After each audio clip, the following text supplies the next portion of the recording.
Okay, hi. So, I sounded so funny. Okay, hi. I just wanted to make a video talking about my skincare now that I'm pregnant. Well, not skincare really, but kind of like tips for makeup and skin now that I'm pregnant because my skin has changed a little bit. So this is more talking like foundation and stuff. So before I was pregnant, I would wear this Born This Way by the Too Faced, and I still wear it now. But like when I didn't wear makeup for a lot of my first trimester just because I didn't feel good and I didn't really feel like doing my makeup. But when I got towards the end of the first trimester and now in the second trimester, I did want to do my makeup. But every time I would do it, my skin would be so dry, especially like on my nose. It would get like super cracky and I just looked completely dry. All up here would be like dry. I'm like, it's not even worth it to wear this makeup. But then I randomly, just recently too, that's why I wanted to make this video, found something that kind of works and helps for me. So what I've been doing is now I kind of exfoliate my face. I didn't exfoliate before because when I did that before, I noticed I would actually tend to break out more when I exfoliated than when I didn't. So I started exfoliating, and I don't know if it depends on which exfoliation you use, but this is the one I've been using. It's the St. Ives Blemish Control, and this one has really been working really well for me. I just use it because the little beads that are in there, or the apricot or whatever, it really scrubs down on my nose. I just focus on all the places that I especially get dry when I wear makeup, and that's like my nose and my forehead and sometimes under here. So I just exfoliate with that, like even in the morning, like say I take a shower at night, I'll do that, or in the morning when I just want to wash my face really quick, I'll use that. And then I moisturize with the, I don't know how to pronounce it, CeraVe moisturizing cream.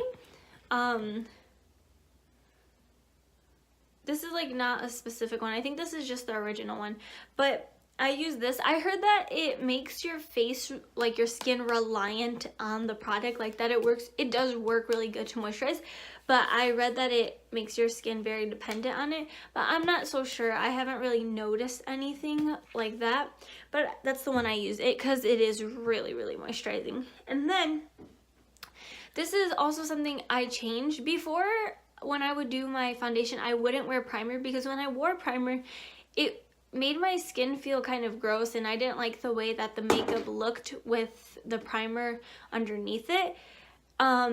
Except I like to just test things out. So I just put primer on one day under my foundation, and I was like, wow, that actually smoothed it out. Like it just reinforced the whole like smoothness, because the one that I have the Sephora Beauty Amplifier. It's ultra smoothing primer, so I think that's why it helps on top of the moisturizer, because it kind of like blurs your pores out. And then obviously I still use the Born This Way. I didn't change my foundation because this foundation is like, it's not matte and it's not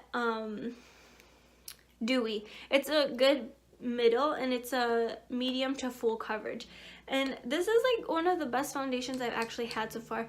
I used to use the Maybelline one, Perfect Fit or True Fit, but that one was like super dewy, and I know you could just put powder, but when I put powder over my face, it makes it look super cracked, so I just stay away from that.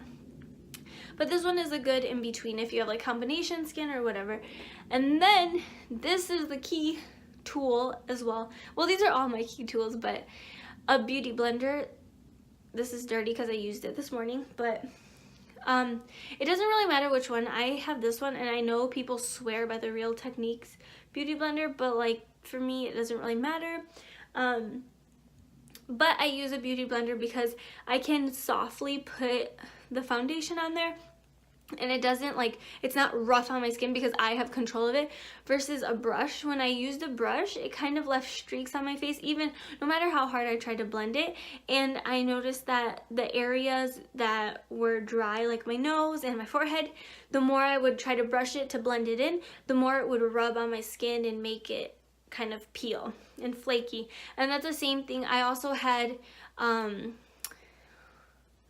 let me see if I could find it.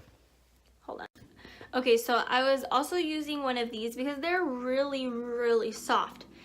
But when I do my foundation with it, like I said, it like agitates the skin more or something.